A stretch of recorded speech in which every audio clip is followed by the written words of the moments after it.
Welcome, everybody, to another edition of Keep the Line Moving, the podcast designed to talk about leadership, life, and inspiration. I am your host, Chris Gargano, and for episode 49, we are talking about humility, the strength of being humble as a leader. You may have great talent, great intelligence, but if you are also humble, it's very powerful. Our guest, Larry Miller, has all these qualities, and he will share why he has had success throughout his career. He's the clinical professor and director of music business at NYU and has been there since 2015. He's an educator, music and technology entrepreneur, corporate strategist, investment consultant, and host of the popular podcast Musonomics. He teaches undergrads and graduate courses at NYU. We will dive into his teaching philosophy, how he views leadership, and his career in radio, which began when he was pretty young. As soon as you hear his voice, you will see why. In fact, we hired him at the New York Jets to be one of our voiceover talent. Again, let's hit that voice right off the top with our guest on Keep the Line Moving, Larry Miller. I'm making sure that people are driving, walking, riding, whatever the heck they're doing listening to this podcast. I am really building up your voice because I think it lives up to us. Ladies and gentlemen, Larry Miller. Well, thank you, Chris. I'm delighted to be here. And by the time I was 14 or so, I sounded, not so different from the way I sound today. And so, although that may be comical to think about somebody who sounds like, this at 14 years old or so, I sort of had a choice. I could either be an utter social outcast, sounding like this at that age, or I could play rock and roll records on the radio. And at the time, in those pre-internet years, radio was sort of our lightning rod. It was a great influencer. It was a much greater gatekeeper in music, much greater than it is today. And the people who I really looked up to were really the great, rock radio DJs of that era in the Boston area and beyond. By the time I graduated from college, I was working full-time on the radio in Boston. And by the time I left Boston, I had worked at all of the big rock radio stations of that era and came to New York to help start what became a pretty successful pop radio station, Z100, WHTZ in Newark, still the most listened to pop radio station in the United States. I left Z100 after the first year and went to work at what was then the NBC radio networks. And imagine going to work in a place every day with people who you looked up to, where you had incredible mentors and almost unlimited resources to produce and distribute really the most exciting programming of its time for people around the country who were exactly my age. All right, listen, there's a lot to talk about here. So you're a 14-year-old and you have a voice like that. So Yeah. I'm sure, may I have a Big Mac? That would have been actually very entertaining back then. But Yeah, and in my case, it was more like, would you like fries with that? So I did work in, the fast food places. And there's nothing wrong with that. Yeah, we all had some sort of experience like that. So Larry, let's look at this. What I wanted to know, what I think is fascinating. So you teach music at NYU, obviously. Right. And you're a leader in the industry. We'll get to that later. But I want to know who you are in that origin story, right? So let's look at this. When you say music was your passion, did you love music, meaning the feeling that music gives you? Springsteen or Linda Ronstadt or the Temptations? I'm just throwing out a few. Was it that grabbed you, or was it the business of radio, listening to radio and the nuances of segues in and out of songs and DJs and things of that nature? Or was it all of the above? When doing research on you and getting to know you, I wanted to know, what was that spark? Was it a song? What was it? Tell us. I grew up in a family that listened to a ton of radio, really like a ton of radio. My parents were huge radio users. And the radio was just always on, and not just music radio, but talk radio. And in Boston in those years, talk radio was an emerging, even dominant format, and it was during a pretty politically heated time in Boston. And although as a young kid, I didn't really understand the complexity underlying the issues that people were arguing about on talk radio, but I did appreciate the power of the arguments and of the medium. And so for me, as a kid who was becoming increasingly obsessed with music and the music industry, and living in Boston and not New York or LA or Nashville, I thought that the closest that I would be able to get to the music and the music makers and to being a music influencer was to be in the radio. And that worked out. We have a mutual love of radio. I grew up in San Francisco in the Bay Area, KFOG and KRQR and all those legendary radio stations, KSAN, just tremendous. Ben Fong Torres, and I could go on, the legends that came out of the Bay Area and the talk form, and so we have a mutual love of that. Okay, so Larry, you realize this is what I want to do. I want to be within the music business. I want to absorb myself. I have a natural gift with a great voice. And then you start working in the industry itself. How did you navigate? Now, let's be honest. It's very competitive. It's much like the movie business or the media business that, I've been in all these years. It's very competitive. How did you navigate and start to create who you were as a professional in a very competitive business? That's such a great question. As a kid, without much mentorship, and I'll say that I didn't really have great mentorship until I got to New York. My whole time in Boston as a young whippersnapper getting started in radio, I was much more emotionally unintelligent about the moves that I made when I was being a rock radio DJ and moving from one station to another. But I don't think I became smart about my own career until I came to New York. I discovered great mentors who really changed everything for me. I can think of a few sort of key inflection points along the way that really put me on the very much non-linear but utterly satisfying path that I've been on for my entire career. For example, I remember the week before I went to college. I had been a real, one of the handful, I guess, of real Springsteen fans over the first couple of records. That summer, we knew that he was working on this new record and that there was this single, Born to Run, that was emerging as an important record among the handful of radio stations that were playing it. And I got tickets to go to that show, that one Springsteen show, with my girlfriend at that time. And I remember going to that show a couple of days before I went off to college and being utterly transfixed. So maybe by then I'm 18 years old, and I'd been sneaking into shows since I was probably 13 or 14 or so. So it's not like it was my first concert or anything. But I sat there utterly transfixed and practically in tears. And it took me years to understand what that feeling was about. But I knew then and there that the rest of my career was going to be about chasing that feeling and understanding, to the extent that one can even articulate it, the feeling between an artist and a fan. And I think it's a feeling that also carries through to true sports fans who have an authentic and resilient and undeniable relationship with with a team or a player or an era in the evolving sports personality of a city.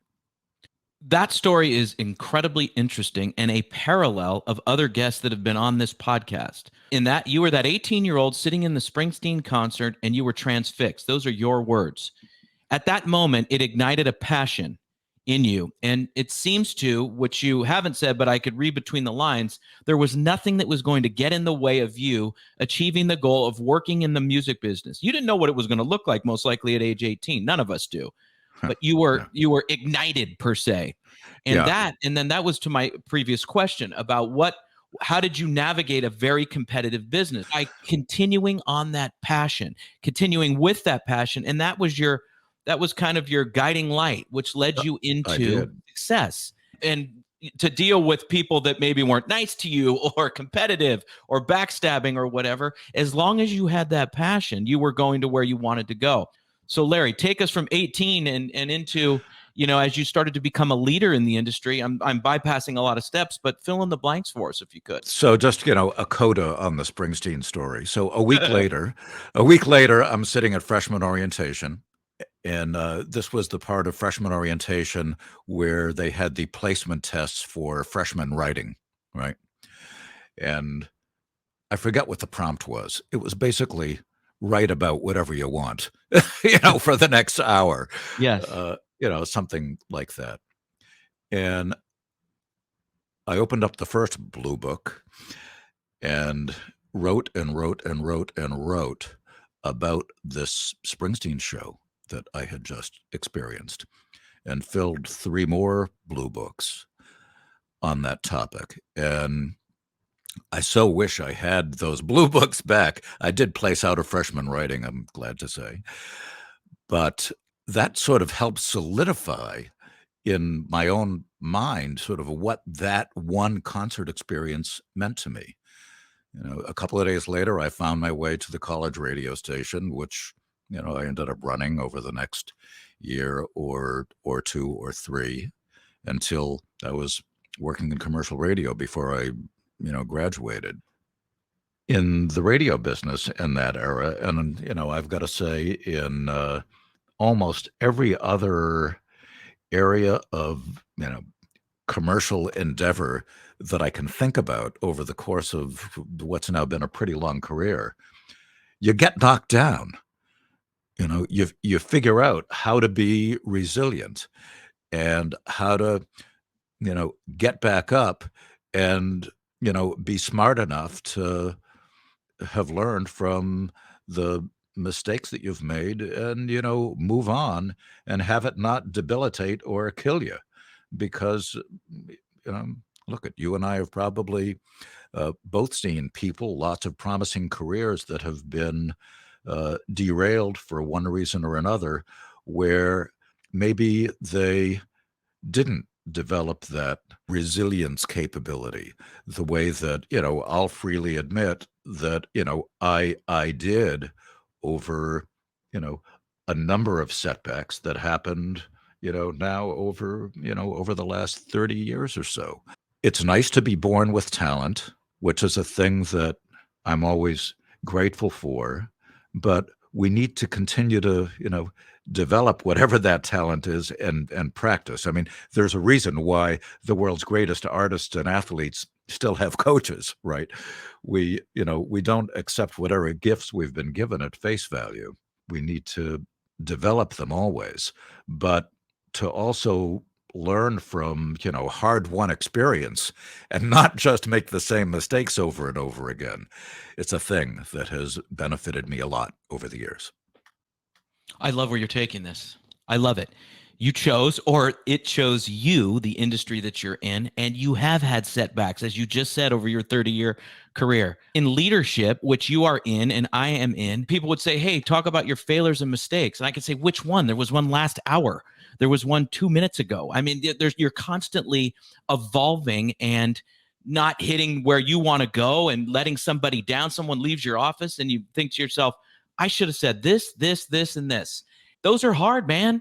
Those are hard lessons to learn. It's just about not what happens to you, how you deal with it. You have a wonderful, if I may, relationship with your ego, and that's leadership. My point is that the relationship with the ego, that's why you're such a valuable guest today. So you went back and got your MBA at Columbia. It Yep. seems to me that when you went back and got your MBA at Columbia, that was a catalyst that gave you a broader worldview, a different way of looking at business. Perhaps, and go with me here if you agree or not, it's healthy conversation.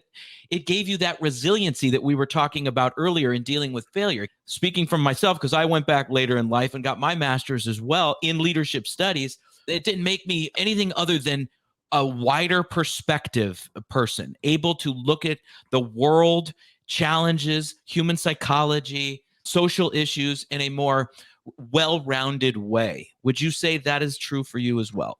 While I was at NBC, I mentioned that I had a couple of great mentors there, and I did. And there was a moment when the guy who was then running the radio division kind of tapped me on the shoulder one day and said, "You know, you're pretty good at this talent stuff." And my actual day job at NBC was in building the network and dealing with radio station affiliates in New York and around the country. But he said to me, "I went to business school. You remind me a little bit of myself at a young age. I went to Columbia, and maybe, you know, you should think about going to business school and like maybe go to Columbia if you can get in there." And although it took me a couple of years from then to figure out that that was something that I really wanted to do, for me, doing business school gave me it would be an overstatement to call it a superpower, but gave me a competitive advantage over the other bright, young, highly motivated, enthusiastic, music-loving young people that were then coming into, the music and broadcast business. By doing that, I was able to get a whole new lens through which to view not just what was happening in the business that I cared so much about, but as a lens through which to view opportunity and risk in a very analytical way. And I put it to work right away. After graduating from business school, I went to work in big firm strategy consulting just as the commercial internet was getting started. I became the person in a couple of firms around whom we were able to build a practice advising the big music companies of that era about what this technology shift was likely to mean, even when by then in the mid 1990s, the CD business, the packaged media business still had at least another 5 years of just gigantic growth ahead of it until it faced a life-threatening disruption at the turn of the century, uh, which it took many years to recover from. But anticipating that disruption and navigating or helping navigate that industry through it was was it was a gift. It was a gift, and we can look at things that happen to us by luck or lack thereof, and we can feel sorry for ourselves, or we can figure out how to turn it into a transformative opportunity for ourselves and for our careers. And I was fortunate enough to be able to do that a couple of times. So now let's migrate into what you're doing at NYU. It's clinical professor and director of music business program at NYU since 2015, and you taught before that. But put it in a nutshell for us so we can understand it clearly, what you do at New York University. Right. So at NYU Steinhardt School of Culture, Education, and Human Development is where the Department of Music and Performing Arts Professions is. That department is a department of 20 different academic programs, of which music business is the largest one. I started teaching there as an adjunct in 2011 or so, and then went on the full-time faculty the year after that. And I've been running these programs now for 7 years or so. You have both undergrads and grads in your charge, right? So Yep. you're teaching at both levels. Yep. So your general philosophy with students as a professor and as somebody who has so much life experience and educational background, what's your general philosophy? If I pulled student A, student B, and I sat them down and we had a conversation about Larry Miller, what would they say, and what is your philosophy?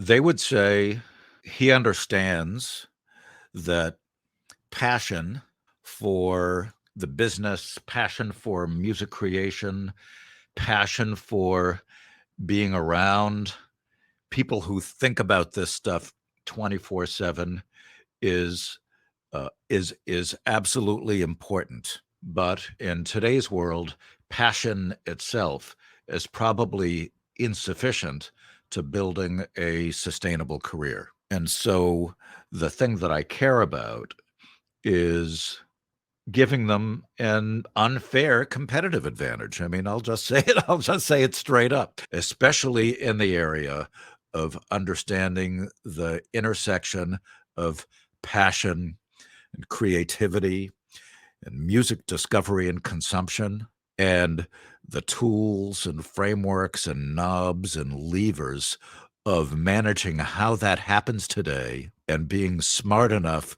to see up to the horizon and make an educated guess about, to use yet another sports analogy, skating to where the puck is going to, rather than where it is right now.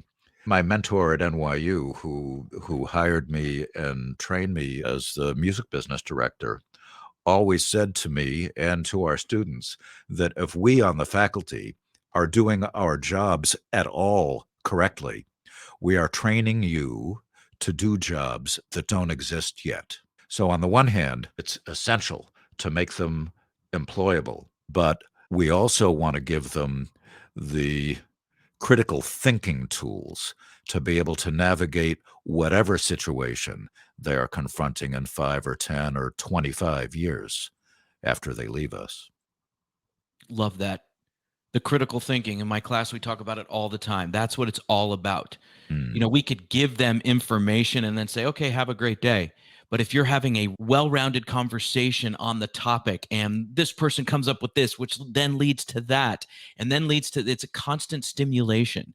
And that's how the brain works, right? It wants to see different ways of presenting information and different viewpoints and grasping that and creating your own viewpoint so you could be armed to have opinions in your next job or interview better for a job or, like you said, be ahead of the curve in 10, 20 years. I love that, Larry. Larry, here's what I love about this, and here's what I like about you: energy and enthusiasm. Talk about how you harness that and bring that into the classroom, how you brought it into your music career, and how important that is. I really find this to be fascinating the way folks harness their energy and enthusiasm. It doesn't mean you have to jump around and run and scream all day. It just means that inner passion and that vigor towards what you're doing. yeah. So there's no faking that. And I think that the other thing that any student of ours would say is that, you know, my enthusiasm for the subject matter and my connection with really the deep privilege that it is to be able to do this work and teach these students this stuff right now is, palpable. I mean, that comes through. The first couple of years that I was teaching, I mean, and any, first time teacher I think would say this. I was terrified. I was I was terrified, not so much of the students, but I was terrified that I would run out of content for them, high impact, high value, content that had the potential, if they followed the plan, to change the trajectory of their careers. And I was really worried about that the first couple of years. I didn't sleep so well. Now I sleep great because I know that what we do works. I over prepare even now.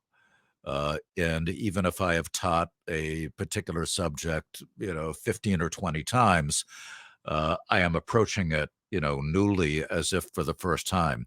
And Chris, as you know, as somebody who's been teaching in higher ed at NYU now for a number of years, there's a big difference between walking into a classroom as, say, a guest speaker and telling stories about the world, and actually being accountable for delivering learning outcomes in a way that's measurable. And as much as I appreciate guest speakers and invite them in, especially when I know that they can make a difference for students, uh, one should never mistake, telling stories about their career for actually delivering on the promise of a syllabus and the learning outcomes that are stated in a syllabus. I mean, I consider that to be an ironclad contract. We don't mess with that. If a student signs up to take any of our classes and we are holding forth a set of learning outcomes as a deliverable, I promise they're going to get those things no matter what. So that correlates beautifully with leadership. Now, what you said there is a perfect parallel to any leader at any corporation or business or small firm or a boutique or whatever the case may be. Always be prepared and be a continuous learner. Because for me, and you're way ahead of me in the professorial ranking, but for me, it's when you go into the class, you have to be ready for this could be 6 minutes or 16 minutes based on how healthy the topic is and how rich the discussion is. So you have to have layers and layers and layers and layers of well-researched material. And that's the same for leadership. You go Yes. into a boardroom, you go into an initiative, you need to know if this goes wrong, what's the budget, how's this going to work, who are the best people for it. And then if all of that doesn't work, what is plan B? And how do you get good at formulating that? And that's an evolution that we all have forever, is to be a continuous learner and constantly dive in to different ways of solving those problems and getting to the core of the issues and helping the people that are on the projects and being able to look at them and be confident in what you're saying because you've researched for 3 hours on 7 minutes of content. To be a leader is to hold yourself accountable and to hold others accountable the way you hold yourself accountable. And in that way, people will gladly follow and, go to war with somebody who is being authentic and true to themselves and continuing to deliver, well, the learning outcomes in my context. Uh, if I'm doing that for myself, then so are all of the other teachers or managers in a business context around me. And, things are working, even if the conditions on the ground are changing. What advice do you give and will you give to folks coming into the music business? Or just let's go even more general, just in general, what advice do you give people coming out of school ready to tackle their passion and their career and to have success? What advice do you give? I say the following on day one of school. I say, congratulations. You have managed to get yourself accepted to one of the world's most competitive institutions of higher learning in the world's greatest city at the most remarkable time that there is. And I want you to look in the mirror And I want you to be honest with yourself about who the person is who is looking back at you. I say, if the person looking back at you is the kind of person who literally can't imagine taking a breath in their higher education and early professional career without being utterly immersed in music creation and music production and music distribution and live music presentation and understanding how digital music services work and optimizing TikTok for either themselves or their friends who may be music creators, or being utterly in that bucket. I say, if you are one of those people, then you know who you are. And congratulations, you're in exactly the right place. And if you're not, I say, again, congratulations on having gotten into NYU at this moment in time. Consider majoring in almost anything else. This is a big university, and far be it for me to convince them to transfer out of NYU on their first day of school. But I say to them, please consider taking our courses as non-majors, but look far and wide across the university and do yourself and your parents a favor. Why? Because if you're in that second bucket, those people in the first bucket are going to drive you crazy. They're going to crush you with their passion. You're not going to understand them. Seriously, I really appreciate this. This has been fantastic. What a pleasure to be here. Absolutely. I love this conversation. Thanks for having me. And we thank Larry very much for being on the show. My number one takeaway is this: utilizing one's talents and passion to have a great and fulfilling career. Yes, we talk about this a lot on the show, but look at Larry. You just heard him. That is a talent to have that voice. What was he going to do with it? Well, he was very fortunate to have a passion for a medium that utilized his great talent. But Larry took it a step further. He became an entrepreneur. He helps people. He consults. He does a lot to serve servant leadership, which we talk about a lot on this podcast as well. For goodness sakes, he's a teacher and he consults. And I think it's wonderful that Larry has put his talents, knowledge, and experience into great use for others. I love Larry's story. I'm very appreciative he was on the podcast. And I'm so glad that we hired him at the Jets a number of years ago. Hope you enjoyed this podcast, everybody. The year is coming to an end, and that also means that season 1 of Keep the Line Moving is coming to an end. We have some great episodes for you as we close the year. We'll look back, we'll reflect, and we'll look forward to season 2 of Keep the Line Moving, which we will launch in January.